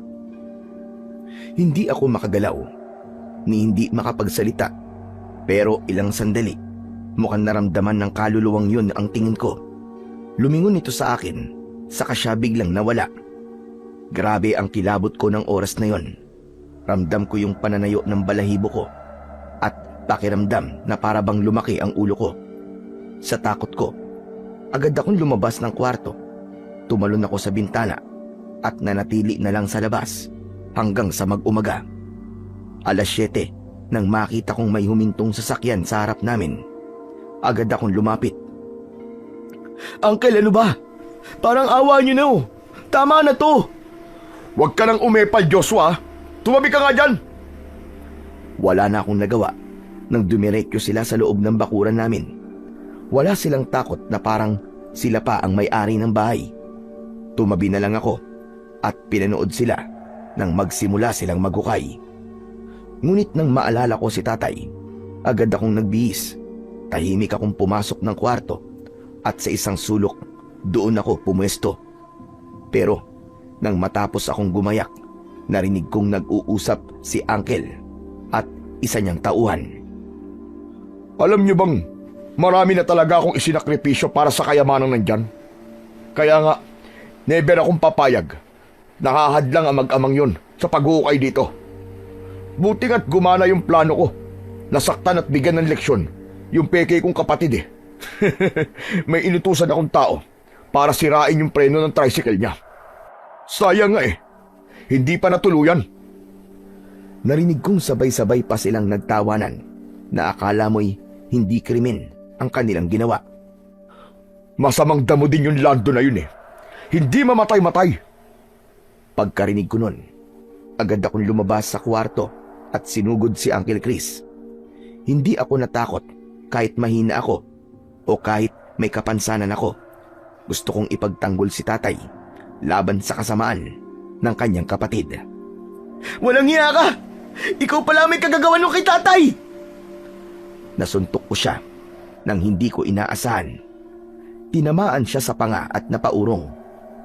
Nadulas siya sa gilid ng hukay at tuluyang nahulog dahil nawalan ng balanse. Hindi siya kagad nakapagsalita. Ako naman, humihingal at nanginginig sa galit. Ang sama mo, hayop ka! Wala kang konsensya! Tama ba na pagtangkaan mo patayin ang sarili mong kapatid? Manahimik ka! Hindi ko kapatid ang tatay mo! Kahit na! Pinalaki kayo bilang magkapatid. Tapos ganyan lang gagawin mo! Wala kang pakialam kung anong gusto kong gawin. Hindi kita kaano-ano! Ah, ganon. Sige, halika dito. Total, di ba? Hindi mo ako kinikilalang pamangkin. Umakyat ka dito. Magsuntukan na lang tayong dalawa. Ayos ah. Akala mo kung sino ka na. Ano ba pinagmamalaki mo ha? Yung paa mong pilay? Dahil sa insulto, lalo akong nagalit. Hinintay ko siyang makaahon. Pag-akit niya, muli ko sana siyang susugurin. Pero humarang ang mga tauhan niya. Lahat sila tumatawa na para bang nanunuya pa. Ano? Ano ka ngayon ha? Wala ka. Duwag ka. Talagang gagamit ka pa ng tao para saktan ako. Patabihin mo tong dalawa na to at tayo magsuntukan. At sino ka para utusan ako ha? Gagawin ko kung anong gusto ko. Sige, bugbugin nyo yan. Agad na sinunggaman ako ng dalawa at sinuntok sa sikmura. Tapos bigla nilang hinawakan ang dalawang kamay ko. Tinadyakan nila ang binti ko, ang tagiliran ko, hanggang sa halos hindi na ako makatayo. Huwag mo akong susubukan, Joshua. Baka lalo akong magalit sa'yo. Walang iya ka talaga. Wala kang konsensya. Wala ka rin kwenta. Tulad ng tatay mo. Binitiwan ako ng dalawa niyang tauhan. Tapos parang patay mali siya silang bumalik sa hinuhukay nilang kayamanan. Napaupo na lang ako sa lupa at napatitig sa kanila. Maya-maya pa ay tumunog ang telepono ni Uncle Chris. Nang sagutin niya ito, nakita kong kumunot ang kanyang noo. Ano? Bakit? Ano nangyari sa asawa mo, ate? May takot at pag-aalala sa boses ni Uncle Chris. Hindi maaari, hindi pa pwede mamatay si Bayaw. Marami pa kaming napag-usapan ng mga plano kapag nakuha na natin ang kayamanan dito. Ano ba kasing nangyari? Napamulagat ako nang marinig ang masamang balita na yon. Agad na kumilos si Uncle. Tinawag niya ang mga tauhan nila at agad na umalis. Nang ako na lang ang naroon, kumuha ako ng pala, saka pumasok sa loob ng bahay. Unti-unti kong sinubukan na tabunan ang butas. Sinabi ko na sa inyo eh. May kapalit ang pag-uukay na to, ayaw niyong maniwala eh. Diyos ko, huwag sana magtuloy-tuloy ang sumpa na to. Nagmamakaawa po ako sa inyo. Huwag niyo pong pahintulutan. Nagpatuloy ako sa pagtatabo ng lupa hanggang sa maisip ko si tatay. Itinigil ko ang aking ginagawa, saka mabilis na lumabas at sumakay ng tricycle. Sa ospital, sinabi sa akin ng mabait na nurse na nasa recovery room na ulit ang tatay ko. Nagtanong pa ako kung bakit hindi na lang sa ward. At hindi ko kaya yung bayad sa pribadong kwarto. Pero umiling lang yung nurse at sinabing wala akong dapat na alalahanin. Sa loob ng kwarto, nadatnan ko si tatay na nakahiga at nakapikit ang mga mata. Nang maramdaman niyang may pumasok sa pinto, dumilat siya. Nabigla siya sa kanyang nakita. Pero hindi siya nagtanong. Tahimik lang siyang nakatingin sa akin. Napansin ko rin na namamaga ang mga mata niya. Parang kakatapos lang niyang umiyak. Lumapit ako sa kanya at tumabi. Agad kong ikinuwento sa kanya ang ginawa sa akin ni Uncle Chris. Pati na ang mga nalaman ko tungkol sa kanyang pagkatao. Pero wala pa rin siyang imik. Ngunit nang ikikwento ko na yung nangyari sa bayaw niya, bigla niyang hinawakan ang aking mga kamay. Alam ko na yan, Joshua. Patay na ang asawa ni Ate Corazon. Ho? Pero paano niyo po nalaman? Napanaginipan ko nangyari sa kanya. Ipinakita sa akin ng bantay. Talaga po? Dahil ito, sa pagiging ganid nila. Kaya nga po eh. Ano pong gagawin natin, tay? Wala, anak. Wala tayong gagawin. Pero bakit? Paano po kung pati tayo ay madamay sa ginawa nila? Ayoko pong may mangyaring masama sa'yo, tay. Wala kang dapat na ipag-alala. Walang mangyayaring masama sa akin o sa'yo. Di ba nga? Sila ang nagsabi na hindi nila ako kadugo. Hindi nila ako itinuring na kapamilya. Kaya kung itutuloy nila ang pag-uukay, sila ang mapapahamak at hindi tayo. Hindi ako agad nakasagot. Tinitigan ko siya. Nakapikit lang siya. Halatang pagod at mukhang masama ang loob. Gusto kong magtanong. Gusto kong maintindihan kung bakit parang ganun lang kadali sa kanya na tanggapin ang lahat. Tahimik na lang akong pumesto at di na muling nagsalita ng tungkol sa mga kapatid niya. Sinamahan ko siya sa ospital ng buong maghapon. Pero pagsapit ng hapon, nakiusap siya sa akin na umuwi ako. Pero tay, wala akong tulugan dun eh. Natatakot po ako dun sa multo eh. Huwag kang matakot sa kanya, anak. May dahilan kung bakit nagpapakita siya sa'yo. Nagpapakita po siya para takutin ako. Hindi, anak. Basta, malalaman mo yun mamayang gabi. Yun ang sabi niya sa akin. Diyos ko, magpapakita na naman siya sa akin. Ayoko na po, tay. Natatakot na talaga ako eh. Huwag kang duwag. Sige na, umuwi ka na muna. Bumalik ka na lang ulit dito bukas, anak. Pagkalipas ng ilang oras, saktong magtatakip silim nang muli akong utusan ni tatay na umuwi na ako ng bahay. Ayoko sana, pero hindi ko naman magawang sumuway. Pagdating ko ng bahay, agad kong inayos ang higaan ko. Tapos nagdasal ako na sana ay wag na ulit magparamdam ang kinatatakutan kong kaluluwa. Subalit nang mahiga na ako, andyan na naman siya. Pero hindi na siya umiiyak.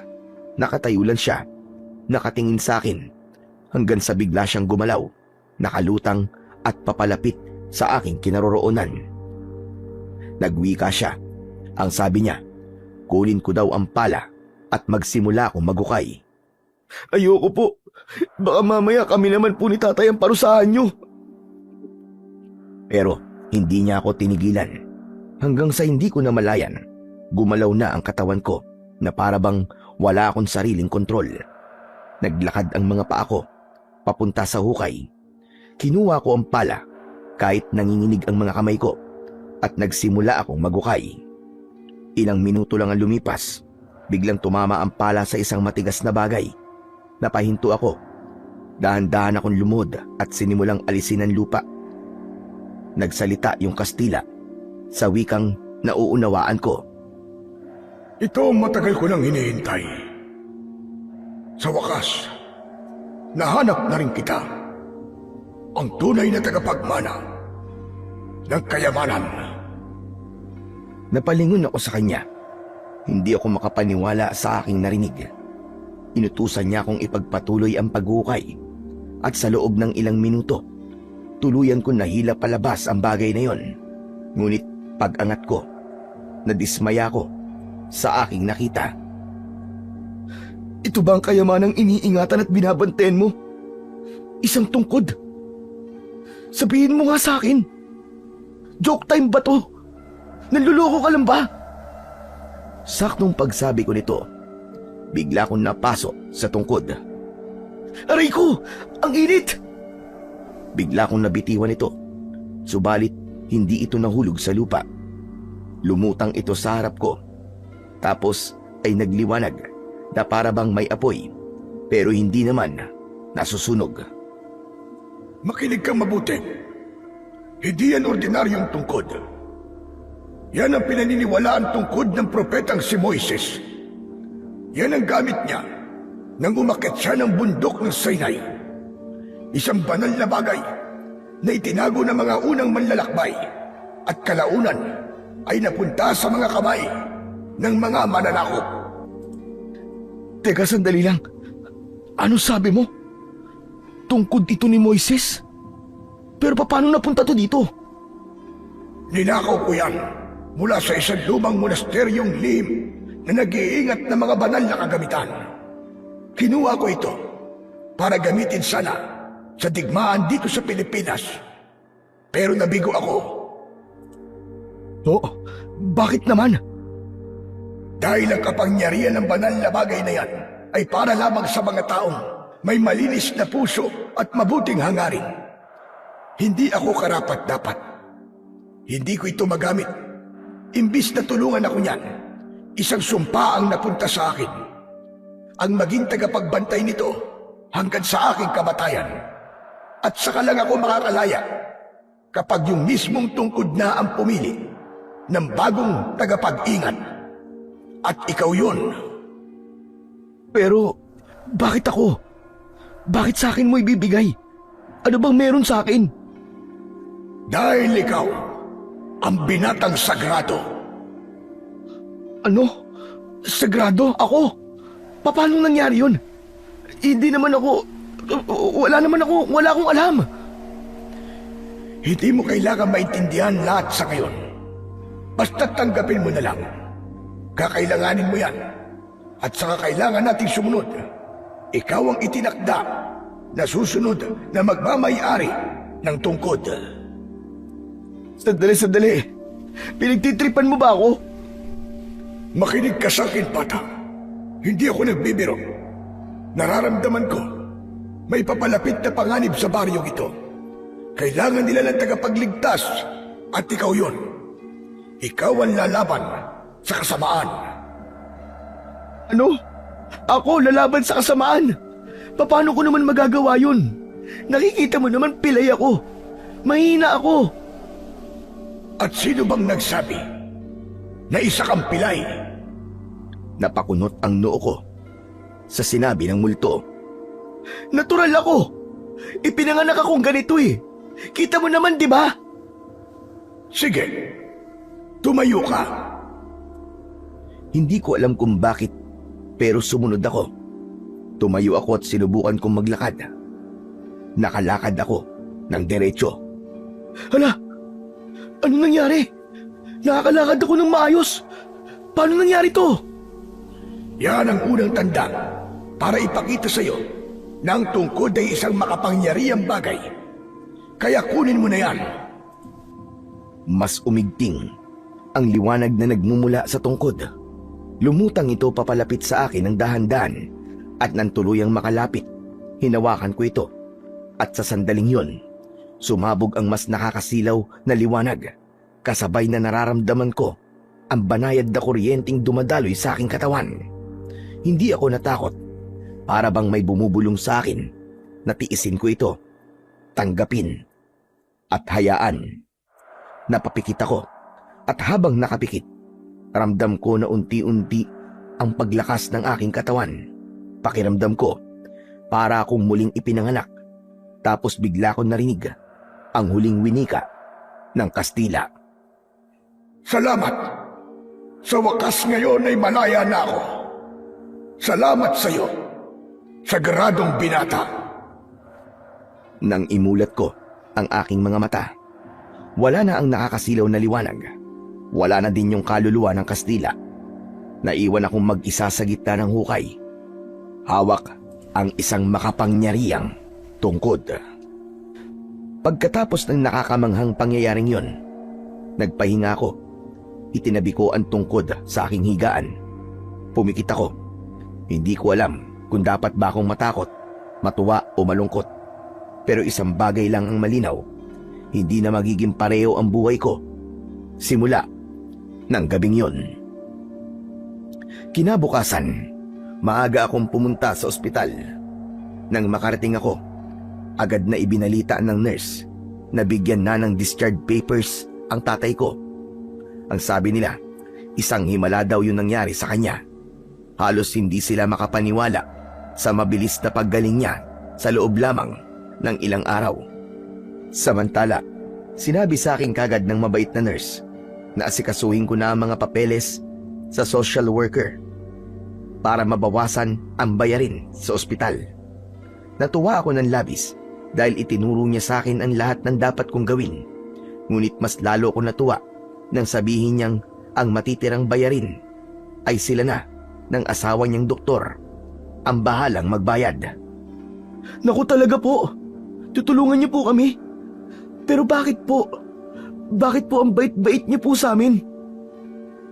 Ngumiti siya at ipinaliwanag sa amin na natulungan sila ni tatay sa oras ng panganib. Nailigtas mula sa tiyak na kamatayan. Sinagip sila ni tatay mula sa isang holdapper na umatake sa kanila. At ang tulong nila ngayon ay paraan lamang nila para tumanaw ng utang na loob sa kabutihan ng aking ama. Napangiti ako sa mga salitang yon. Hindi ko akalaing may kabutihan palang nagawa ang tatay ko. Hindi naman kasi siya nagkikwento sa akin. Parang himala talaga, at sa pagkakataong yon, natutunan kong anumang kabutihan ang gawin sa kapwa ay palaging bumabalik sa paraang hindi mo inaasahan. Pagkatapos naming mag-usap, agad kong inasikaso ang lahat ng papeles. Sinunod ko ang lahat ng sinabi niya sa akin, at pagdating nga ng hapon, matapos kong maisaayos ang lahat, nakalabas na kami ni tatay. Ay, sa wakas, makakauwi na rin ako. Miss na miss ko ng bahay. Tay, wala na po eh. Malaki na po yung sira ng bahay dahil po dun sa paghukay nila. Ganun ba? E titignan na lang natin kung anong pwedeng gawin. Umaayos pa ba? E di ayusin. Habang naglalakad kami sa pasilyo ng ospital, bigla siyang natigilan nang mapansin ang aking paglalakad. Teka, sandali lang anak. Nakakalakad ka na ng maayos? Opo, tay. Paano nangyari yun? Anong ginawa mo? Mamaya na lang po sa bahay natin pag-usapan, tay. Sasabihin ko po sa inyo lahat ng mga kababalaghang nangyari at marami din po akong gustong itanong sa inyo. Sige. Sa bahay na lang natin pag-usapan. Pero anak, masaya ako na gumaling ka na. Ako din po, tay. Masaya po ako na okay na po ang lahat sa atin. Pagdating namin sa bahay, biglang napahinto si Tatay Lando nang makita niya kung ano ang nangyari. Diyos ko, anong ginawa nila rito? Di ko na po sila napigilan, tay. Sana mapatawad niyo ako. Pero yung sa kwarto ko po, pwede pa rin naman siyang tulugan. Mamayang gabi, doon na lang po muna tayo. Lalagyan ko na lang po ng kurtina para hindi niyo po makita yung hukay na ginawa nila. Hindi anak, hindi tayo dito matutulog mamayang gabi. Ho? Saan po? Doon tayo sa bukid, sa lumang kubo ni tatay. Doon mas ligtas tayo. Sige na, kumuha ka ng ilang gamit natin at dadalhin natin doon.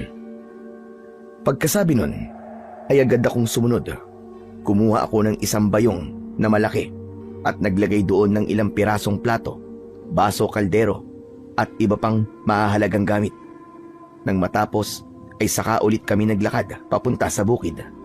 Pagdating namin doon ay namahinga muna kami Tapos kumain ng tinapay at doon kami nagsimulang magkwentuhan. Sinabi ko lahat sa kanya tungkol sa kaluluwa ng Kastila. Lahat-lahat, wala akong iniwang detalye. Namangha siya, lalo na nang makita ang nahukay kong tungkod na pinaniniwalaang pagmamay-ari ni Moises. Kung ganun, yan pala yung kayamanan na nakabaon sa lupa natin.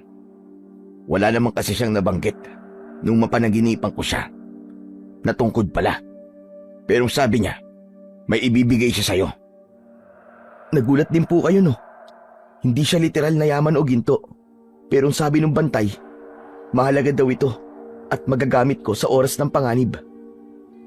Anong klaseng panganib ang sinasabi niya, anak? Hindi po malinaw yung pagpapaliwanag niya.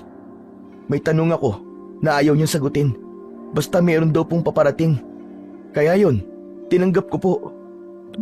Kung ganun, biyaya pa rin maituturing ang bagay na yan. Pero sana, kung ano man yung panganib na yon, sana anak, huwag nang dumating. Kaya nga po tay, pero tay, may sinabi po siya sa akin. Ako daw po ang nakatakdang magmay-ari niyan dahil ako daw po ang matagal niya nang hinihintay na sagradong binata. Ano po bang ibig sabihin nun? Hindi siya agad sumagot. Bagkus ay may dinukot siya sa loob ng kanyang damit at inilabas mula doon ang isang kwintas na may malaking lakit.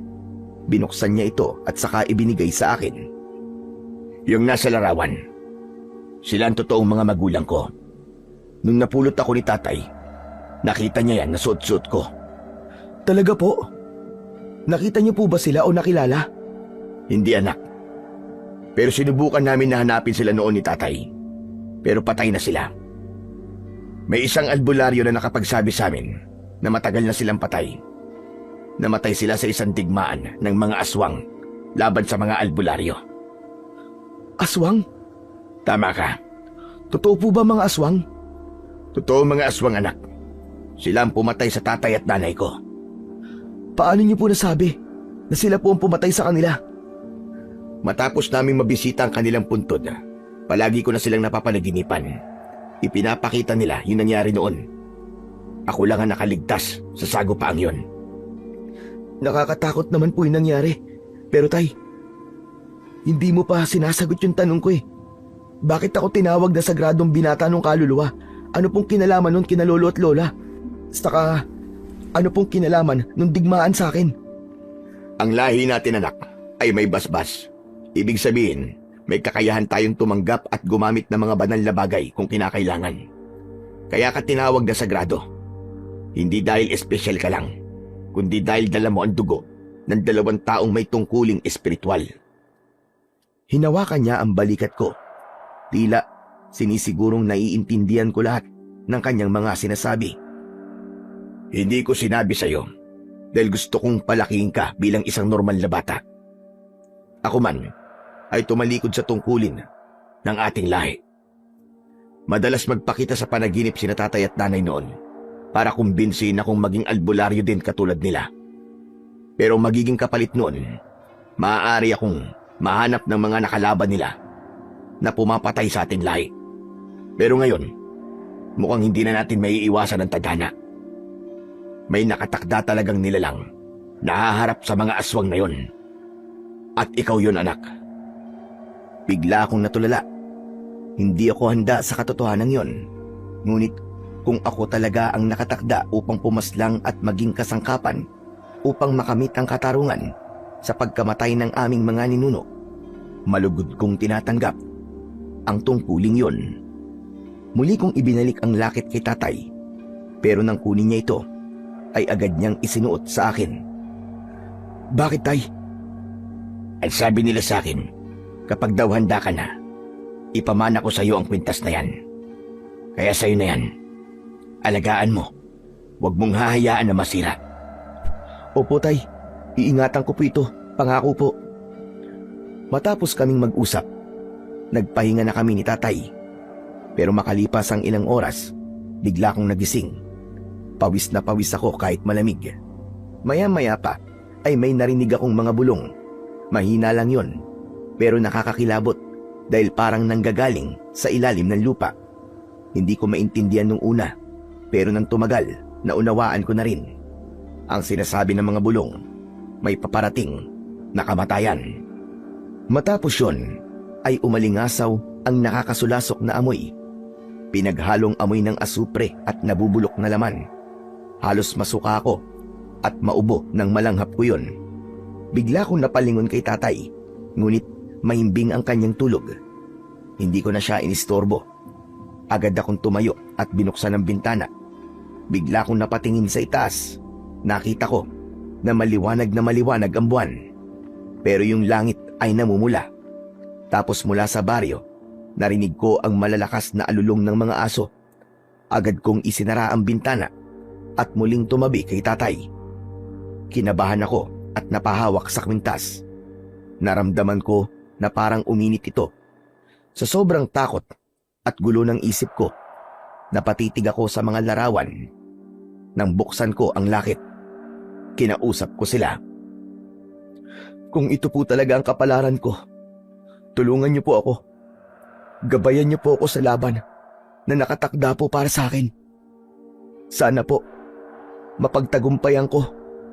Lolo, Lola, bahala na po kayo sa akin. Pagkatapos kong sabihin yon, biglang umihip ang isang malakas na hangin na tumama sa aking muka. Biglang uminit ang lakit na suot ko at kasabay nun, biglang nagliwanag ang tungkod at kusang lumutang papalapit sa akin. Hinawakan ko ang tungkod at sa mismong sandaling nahawakan ko ito, may pangitain na biglang nagpakita sa akin. May nakita akong isang lalaki na nakadamit ng sinaunang kasuotan at may hawak na tungkod. Kamukhang kamuka ng nahukay kong tungkod. Yun ang unang pagkakataon na makita ko ang lalaking yun, pero agad ko siyang nakilala. Siya ay walang iba kundi si Moises. Pagkatapos nun ay bigla ulit nagpakita ang nakakasilaw na liwanag. Nang imulat ko ang aking mga mata, iba na ang paligid. Nawala si Moises. Nakita kong nasa isang lugar ako kung saan nakatayo ang bahay ng mga Israelita. Yung mga tao, nagpapahid sila ng dugo ng hayop sa magkabilaang gilid sa itaas ng hamba ng kanilang mga pintuan. Makikita ang takot sa kanilang mga muka habang ginagawa yon. Ilang sandali pa, habang pinapanood ko sila, naramdaman kong biglang gumalaw ang bibig ko at kusa itong nagsalita. Sa gabing ito, lilibuti ng anghel ng kamatayan ng buong lugar at papatayin ng lahat ng mga panganay na anak. Ngunit kapag nakita nito ang dugo sa ibabaw at gilid ng hamba ng mga pintuan ninyo, lalampasan niya ang bahay niyo at hindi papayag ang anghel na pumasok sa mga bahay niyo at patayin ang inyong mga anak. Pagkasabi ko nito, ay biglang lumitaw ang isang itim na usok na nagpaikot-ikot sa mga tahanan. Sa bawat pintuang may tanda ng dugo, napansin kong hindi ito makalapit. Parang may hindi nakikitang pader na tumutulak pabalik sa nilalang na yon. Pero sa mga bahay na walang marka, iba ang nangyari. Dahan-dahan itong nakapasok sa mga siwang, sa mga pinto, sa mga bintanang walang proteksyon. Ilang saglit ang lumipas, maririnig na mula sa loob yung malalakas nilang sigawan at ang iyak ng pagluluksa. Muli, biglang lumiwanag ang hawak kong tungkod at sa muli kong pagmulat, nasa totoong mundo na ako. Napasingap ako at biglang nabitiwan ko ang tungkod. Pakiramdam ko ay galing ako sa isang mahabang bangungot. Nanginginig pa ang aking mga kamay. Ang kwintas sa leeg ko, medyo mainit pa rin at sinubukan kong bigyan ng kahulugan yung ipinakita sa akin. Ano yun? Bakit ko nakita yun? Bigla ko napalingon kay tatay. Ngunit tulog pa rin siya. Bakit ako? Bakit ipinakita sa akin yun? Ano bang gusto nilang sabihin? Naguguluhan ako. Litong-lito ako ng gabing yun. Paulit-ulit kong iniisip ang lahat ng nakita ko. Mula kay Moises hanggang sa mga pintuang may dugo. Kahit na anong pilit ko, hindi ko mabuo kung ano ba talaga ang ibig sabihin ng lahat. Habang iniisip ko, mas lalo akong nalilito Hanggang sa hindi ko na namalayan na inabot na ako ng umaga. Hindi na talaga ako nakatulog. Anak, sandali nga. Bakit ba parang tulala ka? May iniisip ka ba? Huminga ako ng malalim bago sumagot. Tay, may sasabihin po ako.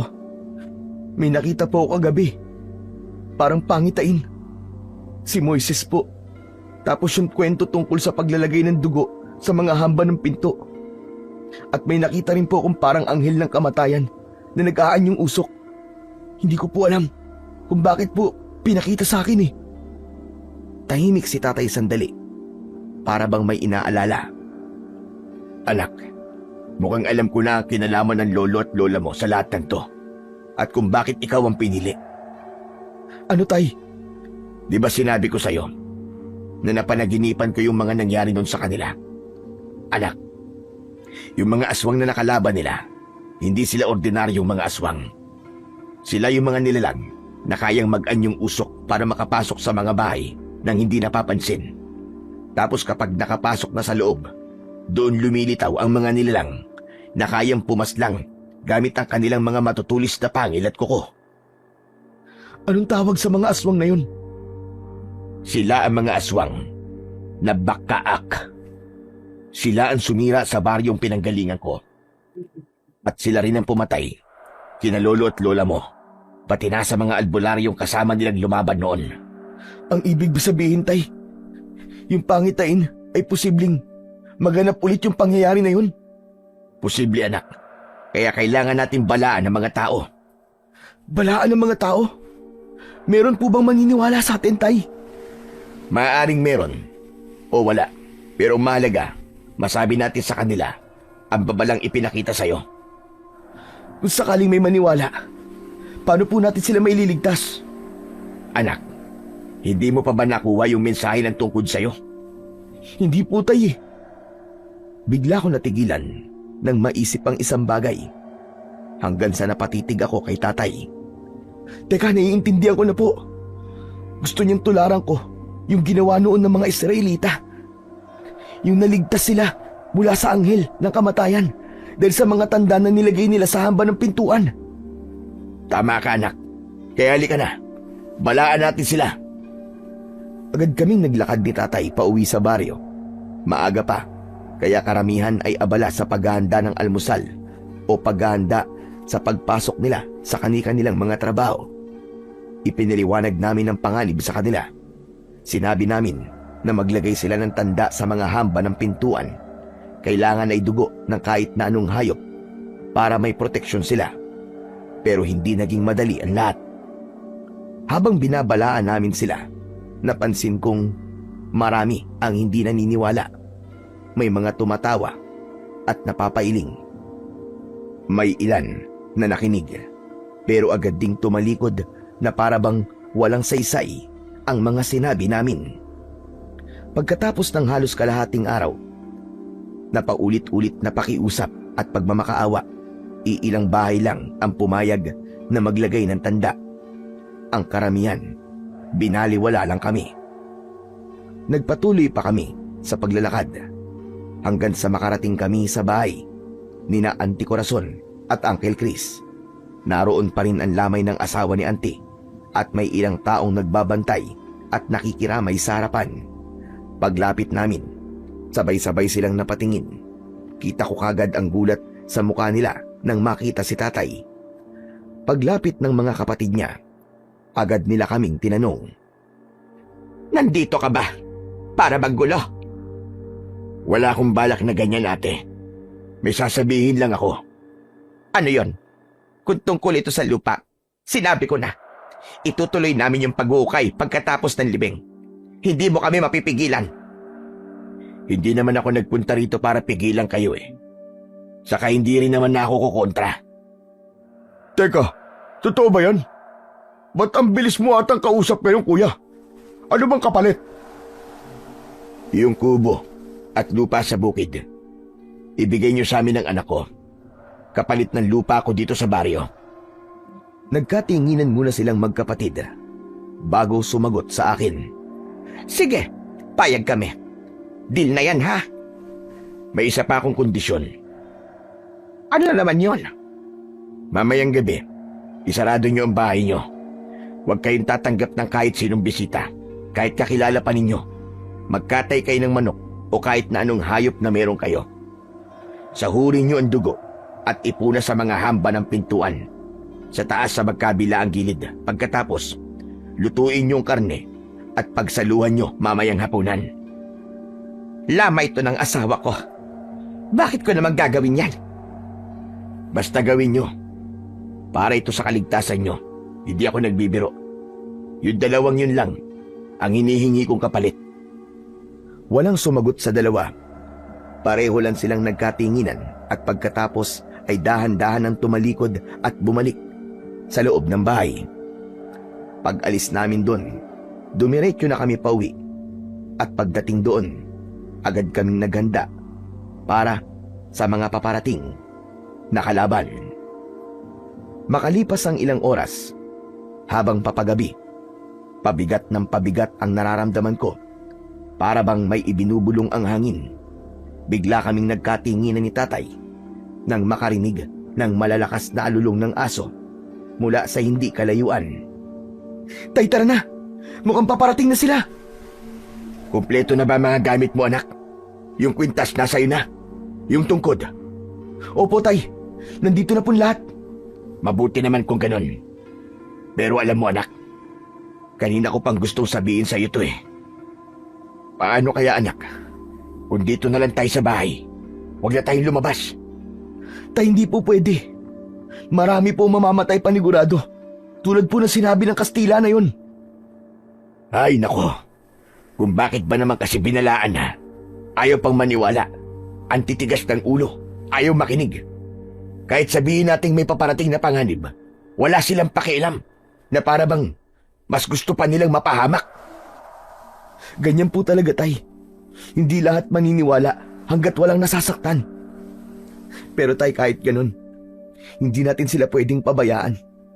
At gagawin ko po ang lahat para maipagtanggol sila at mailigtas sa mga masasamang nilalang. Tama ka, anak. Pinagmamalaki kita. Salamat po, tay.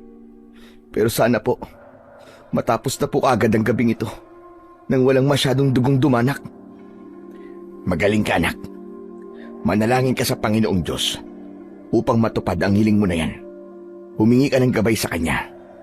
Lakasan mo ang loob mo. Opo, tay. Salamat po talaga. Salamat po at nandiyan kayo para gabayan po ako. Matapos kaming mag-usap, ay inaya niya na akong lumabas ng bahay. Paglabas na paglabas, ay muli naming narinig ang malalakas na alulong ng mga aso. Bigla kaming napatingin sa lupa. May makapal na itim na usok na papunta sa baryo. Mabaho yun, para bang amoy ng nabubulok na bangkay. Anak, yan na sila, hindi ako maaaring magkamali. Ang mga aswang na bakaak. Hindi maaari ito, tay. Yung mga taga-baryo, kailangan po nila tayo. Bilisan po natin. Tumakbo kami ni tatay. At ang liwanag mula sa tungkod ang nagsilbi naming gabay sa dilim. Pakiramdam ko noon ay may humahabol sa aming makapal na usok. At kitang-kita ko kung paano ito dumikit sa mga bahay at puno. Pero hindi kami natabunan nito. Parang itinataboy ng liwanag ng tungkod ang mga anino. Kaya kahit medyo kinakabahan ako, tuloy pa rin kami. Ang ilaw na yon ang nagprotekta sa amin at nagbukas ng daan sa gitna ng nagdidilim na baryo.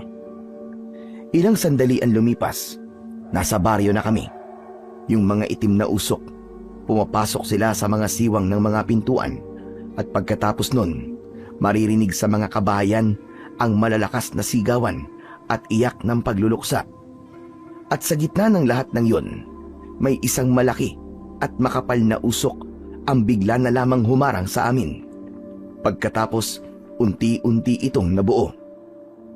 Nakayuko ito. Mahaba ang likod na para bang nakaarko. Ang balat niya ay kulay mapusyaw na kayumanggi, tapos may kung anong maliliit na bitak na may lumalabas na itim na likido. Mahahaba ang kanyang mga braso, halos sumayad na sa lupa at ang mga daliri niya ay mahahabat payat na parabang patpat. Tapos sa dulo ay may matutulis na kuko. Wala itong bibig na normal. Ang panga niya, hati hanggang tenga, parang napunit at sa bawat paghinga niya ay lumalabas ang maiitim na usok. Yung mga mata niya, parabang nagliliyab na apoy na nakakulong sa loob ng bungo. Hindi ako nakagalaw pero biglang uminit ang tungkod na hawak ko. Joshua anak, anong gagawin natin? Subukan mo kayang itaas ang tungkod mo. Hindi ko alam kung bakit sinunod ko ang tatay ko. Tapos may biglang bumabang liwanag mula sa itaas para itong kidlat at tumama sa tungkod ko. Mabilis na kumalat ang puting apoy sa paligid ko. Hindi ito mainit pero mukhang nakakapaso para sa nilalang ng dilim. Ang mga bakaak na nasa paligid ay biglang umurong at umungol na parabang nasasaktan. Ngayon na Joshua, gamitin mo ng kapangyarihan ng tungkod. Sige na, bilisan mo anak! Pagkatapos sabihin yon ay natigilan ako. Sa loob ng utak ko, may boses na sumingit. Hindi akin, hindi rin kay tatay. Ang sabi niya, itulos ko sa lupa ang aking sandata. Agad kong itinaas ang tungkod. Tapos ay buong lakas kong itinusok ito sa lupa. At mula sa lugar kung saan nakatulos ito, may lumabas na liwanag. At pagkatapos, lahat ng mga aswang na nadadaanan nito ay natutunaw. Parang mismong lupa ang kumakain sa kanila. Biglang nagwala ang kaninang bakaak na nabuo sa aming harapan. Galit na galit ito, tumalon sa ere at sumugod papunta sa direksyon ko. Ay! Hindi ka niya maaabot anak! Hawakan mo lang ng maigpit ang tungkod mo! Nang makalapit ito sa amin, biglang nabuo ang isang bilog na liwanag. Paglapit niya sa amin, biglang nagliyab ang balat niya. Umiyak siya nang dahil sa labis na sakit. Muli, may narinig akong tinig sa loob ng aking utak. Itaas ko raw ang tungkod at itapat ito sa aking mga kalaban. Agad ko itong ginawa. Isang malakidlat na liwanag ang biglang lumitaw mula sa tungkod. Isang tuwid na liwanag na tumama diretso sa dibdib ng halimaw. At sa huling pagkakataon, sumigaw ito habang unti-unting nasusunog. Sa huli, walang natira sa kanya kundi abo. Nang mapaslang na ang kanilang pinuno, biglang bumalik ang katahimikan sa baryo. Unti-unting lumiwanag ang paligid nang naglaho na ang mga natitirang itim na usok na kanina lang ay bumabalot sa buong lugar. Tay, tapos na. Nagtagumpay tayo. Tama ka anak. Natalo mo sila. Natalo mo ang kadiliman. Ilang sandali pa, unti-unti nang humina ang liwanag ng tungkod. Samantala, ang pangyayaring yon, marami ang namatay. Kasama na roon sina Anticora na hindi sinunod ang bilin na maglagay ng tanda sa mga pinto at bintana. Tahimik na nakatayo si Tatay Lando at si Uncle Chris sa tabi niya. Hawak nila ang malamig na kamay niya. Hindi sila nagsasalita pero kita ko ang lungkot sa kanilang mga muka. Ilang sandali pa, nagsilabasan mula sa kanilang mga bahay ang mga nakaligtas. Lalo na yung mga naniwala at sumunod sa mga sinabi ko. Nilapitan nila ako, umiiyak at nagpapasalamat. Hindi sila makapaniwala sa nangyari. Ako man, hindi ko rin lubos maisip na buhay pa kami matapos ang gabing yon. Salamat po, Panginoon. Salamat po sa paggabay sa akin.